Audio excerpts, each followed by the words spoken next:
गुरु के सुमिरण मात्र से नाशत विघ्न अनंत ताते शरोयारंभ में ध्यावत हैं सब शम।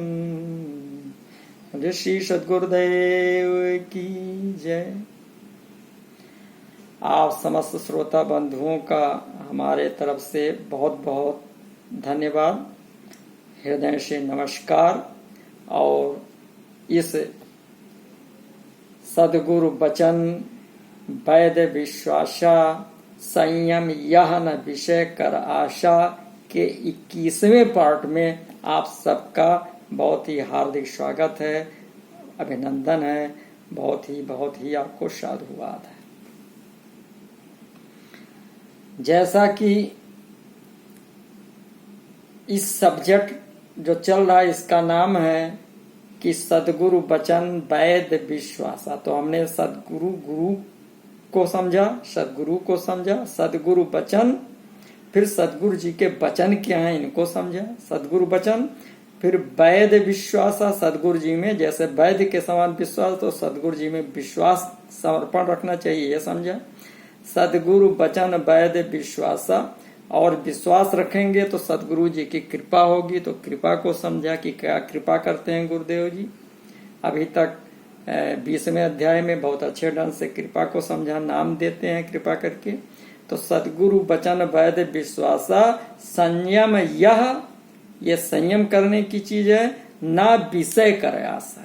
अब विषय क्या है इस पर चर्चा इस पार्ट में की जाएगी, क्योंकि जब तक हम विषय नहीं समझेंगे तो संयम क्या करेंगे, और संयम कैसे होगा, है ना, इसके मूल रहस्य को समझना होगा। तो सबसे पहले हम विषय को समझें। जैसा कि सभी लोग जानते हैं, आरती में गाया जाता है, विषय विकार मिटाओ पाप हरो देवा। तो हम क्या प्रार्थना करते हैं? विषय विकार मिटाने की प्रार्थना करते हैं, लेकिन हम विषय विकार क्या है ये समझते नहीं। तो आइए इसको समझने का प्रयास करते हैं। विषय विकार का मतलब होता है भव रोग, सांसारिक रोग। संसार क्या है? तो बताया गया है कि संसार माया रूप है। मैं, मेरा, तेरा आदि माया कहा गया है। इसी में समस्त प्राणी फंसा हुआ है। कहा है कि जो माया सब जगह ही नचावा, जासु चरित लख काहि न पावा। माया की कार्य प्रणाली समझना बहुत कठिन है। अच्छे अच्छे ज्ञानी, विद्वान और बड़े बड़े भक्त भी माया को नहीं समझ पाते हैं। बताया गोस्वामी जी ने रामायण के अंतर्गत क्या कहा? ज्ञानी भगत शिरोमणि त्रिभुवन पति कर जान, और ताहि मोह माया नर पावर करहि गुमान। गुरुदेव जी, सदगुरुदेव जी बताते हैं कि अपने शरीर से लेकर ये पिंड है, संपूर्ण ब्रह्मांड तक, यानी यथा पिंडे यथा ब्रह्मांडे, तो संपूर्ण ब्रह्मांड तक जितनी भी रचनाएं हैं सभी माया के अंतर्गत आती हैं। यही भव है। और क्या गोस्वामी जी ने क्लियर किया? गो गोचरु जहाँ लगी मान जाई, और सो सब माया जानहु भाई। और शारीरिक रोग से लेकर सांसारिक रोग ही भव रोग है। जैसे श्रीमद प्रभुता, स्त्री के कटाक्ष, गुण, मान, यौवन, ममता, शोक, चिंता, मनोरथ, सुत, वित्त, लोक, ऐसड़ा। गोस्वामी जी ने रामायण में क्लियर किया कि सुत, वित्त, लोक, ईसना तीनी, और कही कहे मती इन कृत नामलिनी। तो इन्हें ही भवरोग या क्लेश कहा गया है। योग शास्त्र के अनुसार 5 क्लेश हैं। किसके अनुसार? योग शास्त्र के अनुसार। क्या है 5 क्लेश? पहला अविद्या, दूसरा अस्मिता, तीसरा राग, चौथा द्वेष और पांचवा अभिनिवेश।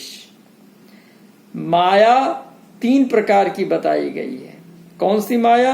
पहली अविद्या, दूसरी विद्या, तीसरी आह्लादिनी। अविद्या अर्थात अज्ञानता। अज्ञानता के कारण जीव बद्ध है, बंधा हुआ है। दूसरा विद्या अर्थात ज्ञान। ज्ञान के कारण जीव ममुक्ष अर्थात जीवन मुक्त है। तो ये भी मुक्ति मात्र निरंजन के चारों मुक्तियों के अंतर्गत ही होती है। पुण्य क्षीण होने के उपरांत फिर माँ के पेट में आना पड़ता है। इसीलिए ब्रह्मजनित विद्या भी माया के अंतर्गत आती है। फिर तीसरी क्या बताई गई? आह्लादिनी। ये माया त्रिपाद विभूति है, माने 3 पैर हैं इस माया के। ये नित्य है। आह्लादिनी का तात्पर्य है जीव से। विद्या जीव का विशेषण, ज्ञान, विज्ञान इत्यादि। जीव का तात्पर्य होता है शरीरधारी। शरीर माया के अंतर्गत आता है। इस प्रकार जीव भी माया हो गया, क्योंकि जब तक शरीरधारी है तभी जीव है, नहीं तो हंस हो जाता है। तो ईश्वर अंश जीव अविनाशी, चेतन अमल सहज सुख राशि। सो माया बस भयो गोसाई, बंध्यो कीर मरकट की नाम। तो इस प्रकार जीव जब तक है तब तक वो माया के बस में है। कहा है व्याप रहो संसार महू, माया कटक प्रचंड, और सेनापति कामादि भट, दंभ कपट पाखंड। काम क्रोध लोभादि मद, प्रबल मोह कै धारी, और 3 माह अति दारुण दुखद, माया रूपी नार। ऐसा गोस्वामी जी ने रामायण में बताया। अब आइए देखते हैं कि कबीर साहब जी ने भी समस्त स्त्री रूप को माया की संज्ञा दी है और बताया कि माया महाठगनी है। इससे पूरे ब्रह्मांड में कोई भी नहीं बच पाया है।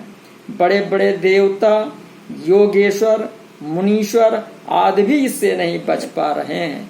कहा माया ठगिनी हम जानी, माया ठगिनी हम जानी। त्रिगुण फास लिए कर डोले, बोले मधुरी बानी। त्रिगुण फास लिए कर डोले, बोले मधुरी बानी। केशव के कमला होई बैठी, शिव के भवन भवानी। माया ठगिनी हम जानी, माया ठगिनी हम जानी। पंडा के मूरत होई बैठी, तीरथ हूँ मैं पानी। पंडा के मूरत होई बैठी, तीरथ हूँ मैं पानी। और जोगी के जोगिनी होई बैठी, काहू के कौड़ी कानी। माया माँ ठगिनी हम जानी, माया माँ ठगिनी हम जानी। और क्या बताया, भक्ता के भगतिन होई बैठी, और ब्रह्मा के ब्रह्मानी। भक्ता के भगतिन होई बैठी, ब्रह्मा के ब्रह्मानी। अरे कहाँ ही कबीर सुनो हो संतों, ई सब अकथ कहानी। माया माँ ठगिनी हम जानी। तो कबीर साहब जी ने भवरोग अर्थात माया का बहुत ही सटीक परिचय देते हुए बताया कि इस माया को जितना भी छोड़ने का प्रयास करो, उतना ही अधिक माया आपके पास आती है। कहा है माया तजूं तजी नहीं जाई, माया तजूं तजी नहीं जाई। फिर माया मोहि लपटाई, माया आदर माया मान। माया नहीं तहाँ ब्रह्म ज्ञान, माया जल थल माया आकाश। माया व्यापी रही चौपास। यहाँ तक का माया माता माया पिता, माया ही स्त्री सुता। और माया मारी करे त्योहार, और कहे कबीर सो नाम आधार। तो इस प्रकार माया संसार के व्यवहार के कण कण में विद्यमान। एक चीज आप समझने का प्रयास करें कि हमने जो शीर्षक दे रखा है वो है परम सत्य ज्ञान। तो इसलिए हम जो ये वीडियो दे रहे हैं इसमें हम परम सत्य ज्ञान ही दे रहे हैं, ये आप गांठ बात कर समझ लीजिए। हम सब्जेक्ट से अलग नहीं हो रहे हैं। तो परम सत्य ज्ञान वो ऐसा ज्ञान है कि इससे बढ़कर फिर कोई ज्ञान नहीं होता। और लोग चकाचौंध करके ज्ञान को बताते हैं, वो ज्ञान केवल मन तक सीमित रहता है, केवल मन को अच्छा लगता है। इस कान से सुना, उस कान से बाद में निकल जाता है, आप उसको ग्रहण नहीं कर पाते हैं। लेकिन ये परम सत्य ज्ञान है, ये आपके हृदय पर चोट पहुंचाती है और आपके हृदय को प्रकाशित करके पवित्र कर देती है। तो इस प्रकार का ये ज्ञान है। तो इस प्रकार माया का बात चल रही थी। तो इस माया संसार के व्यवहार के कण कण में विद्यमान है। अपना शरीर भी माया ही है। तो माया रूपी रस्सी से समस्त जीव बंधा हुआ है। परम सत्य ज्ञान है।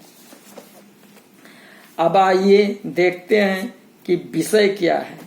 चूंकि विषय शरीर के अंतर्गत आता है, शरीर के 5 कर्मेंद्रियां तथा 5 ज्ञानेंद्रियां भी माया के अंतर्गत आती हैं। 5 ज्ञानेंद्रियां पर एकाग्र होते हैं तो पाते हैं कि आंख, नाक, कान, मुख और त्वचा। किसी कवि ने इस विषय पर बहुत ही अच्छा व्याख्यान कविता के माध्यम से किया है। जैसे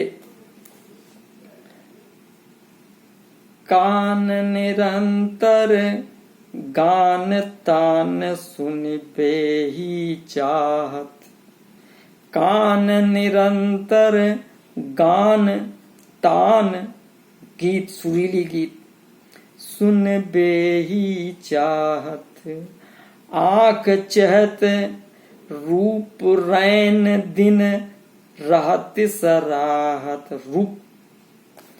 नासा अतर सुगंध चहत फूलन की माला, और त्वचा चहत सुख सेज संग कोमल तन बाला। रसना हूँ चाहत रहत निति खट्टे मीठे चर परे, और इस पंचन यह प्रपंच सो भूपन को भिक्षुक करें। तो इन्हीं 5 ज्ञानेंद्रियों के वशीभूत होकर व्यक्ति एक से एक नीच घिनौना कार्य कर बैठता है। कबीर साहिब जी ने कहा कि 5 सखी पिहू पिहू करत हैं, भोजन चाहत प्यारी प्यारी। आंख का विषय है सुंदर रूप को निहारना, सुंदरता के तरफ अपने आप निगाह उठ जाएगी। नाक का विषय है खुशबू को सूंघना, कान का विषय है मधुर संगीत सुनना, विषय पर चर्चा चल रही है, और अपनी प्रशंसा सुनना। मुख का विषय है सुंदर स्वाद युक्त सटरस का स्वाद लेना। त्वचा का विषय है मुलायम वस्तु का स्पर्श। तो इस प्रकार ये विषय हमें विषयों को प्राप्ति के लिए नाना प्रकार के कर्म करवाकर भव रोग पुनरप जन्मम पुनरप मरणम में ही लगाकर रखते हैं। गोस्वामी जी ने भी कहा है कि इंद्रिय द्वार झरोखा नाना, और तहाँ देवा कर बैठे थाना। इंद्रिय सुरन न ज्ञान सुहाई, और विषय भोग में प्रीत सदाई। और जब आवत देखहीं विषय बयारी, और ते हठ देहीं कपाट उघारी। तो इस कारण विषय पर चर्चा है, विषय की बात हो रही है। इस कारण जीव विषयों में अनुरक्त होकर अविवेकशील हो जाता है, बुद्धि भ्रष्ट हो जाती है, और पूर्ण रूपेण माया के चक्कर में फंसकर मानव योनि के इस सुअवसर को व्यर्थ ही गंवा देता है। आइए चलते हैं कि अब विषय विकार की तरफ। विषय विकार क्या है, इस पर चर्चा करते हैं। शरीर के अंदर 14 इंद्रियां बताई गई हैं, जिसमें 5 कर्मेंद्रियां एवं 5 ज्ञानेंद्रियां वाह्य संसार में अपने विषय को खोजती फिर रही हैं।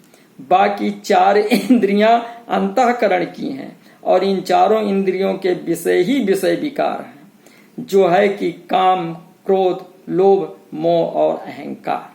चारों इंद्रियों का स्वामी है मन। मन ही बुद्धि है, मन ही चित्त है, मन ही अहंकार है, और मन ही मन है। इन 4 अंतःकरण से ही शरीर के समस्त क्रियाकलाप संपन्न होते हैं। जैसे जल जब ठोस हुआ तो बर्फ को ठोस हो गया, उससे बर्फ का, जब वो तापमान बढ़ गया उससे तो द्रव हो गया, तो उसे द्रव कहा है। और जब उसका तापमान और बढ़ गया तो वो जो है गैस हो गया, तो उसको गैस कहा। लेकिन तीनों एक ही हैं। उसी प्रकार मन ही चित्त है, मन ही अहंकार है, और मन ही मन है, और मन ही बुद्धि है। तो 4 अंतःकरण से ही शरीर के समस्त क्रियाकलाप संपन्न होते हैं। किसी भी कार्य के लिए पहले मन में संकल्प व विकल्प होता है, फिर बुद्धि फैसला लेती है, फिर चित्त व्यवस्था प्रदान करता है, तथा अहंकार क्रिया करके कार्य को संपन्न करती है। इस प्रकार मन काफी गहराई में बैठकर समस्त इंद्रियों से कार्य लेता है। मन की हरकत को कोई समझ नहीं पाता, और ये मन अपने विकार स्वरूप काम, क्रोध, लोभ, मोह और अहंकार की तरंग देकर जीव को नचाए ही जा रहा है, नचाए ही जा रहा है। मन को कोई जान न पाए, मन ही नाना नाच नचाए, मन ही आहे काल कराला, जीव नचाए करे बेहाला। जीव के संग मन काल को आशा, अज्ञानी नर कहे विश्वासा। ये मन निराकार रूप में समस्त जीव के अंदर व्यापक है। इस जगत में कोई भी इसे अछूता नहीं है। जो कोई कहे मैंने मन को देखा, मन की रूप न रेखा, घड़ी घड़ी ये वो दिखलाए, जो सपने उन्हें देखा, संतों मन की करो विवेका। कबीर साहिब जी ने कहा कि जगत बना है मन से, और बताया कि वो बता चुके हैं कि गो गोचर जहाँ लग मन जाई, सो सब माया जानो भाई।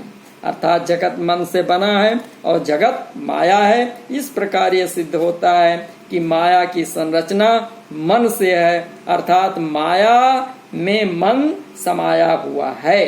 अर्थात जगत का रचनाकार भगवान है मन, और मन या पांचों विकारों काम क्रोध लोभ मोह अहंकार से समस्त प्राणी पीड़ित है। कहा है कि तात तीन अति प्रबल खल, ये रामायण में बताया गया है। काम क्रोध और लोभ मुन विज्ञान धाम मन, और करहि निमिष मोह क्षोभ। तो इन्हीं मन के विकारों को मानस रोग की संज्ञा दी गई है। मानस रोग के अंतर्गत बहुत व्याधियां हैं। मोह, काम, क्रोध, लोभ, नाना दुर्गम विषय, मनोरथ, ममता, ईर्ष्या, हर्ष, विषाद, पर सुख देखकर जलन, दुष्टता और मन की कुटिलता, अहंकार, दंभ, कपट, पाखंड, तृष्णा, त्रिविध ऐसा, मत्सर, अविवेक। तो इन सबको असाध्य रोग बताया गया है। अब अगले वीडियो में गोस्वामी जी ने असाध्य रोग की बहुत सुंदर ढंग से व्याख्या की है, तो वो व्याख्या हम अगले वीडियो में प्रस्तुत करेंगे और समझेंगे कि विषय क्या है, मन के विकार क्या हैं, और गहराई से समझने का प्रयास करेंगे। यही अध्यात्म है।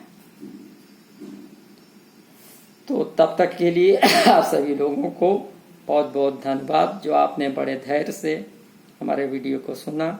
नमस्कार। वो आप लोगों से निवेदन है कि अगर आपने सब्सक्राइब नहीं किया तो सब्सक्राइब कर लें, और जो है शेयर करें, लाइक करें और कमेंट्स करें। बहुत बहुत धन्यवाद। नमस्कार।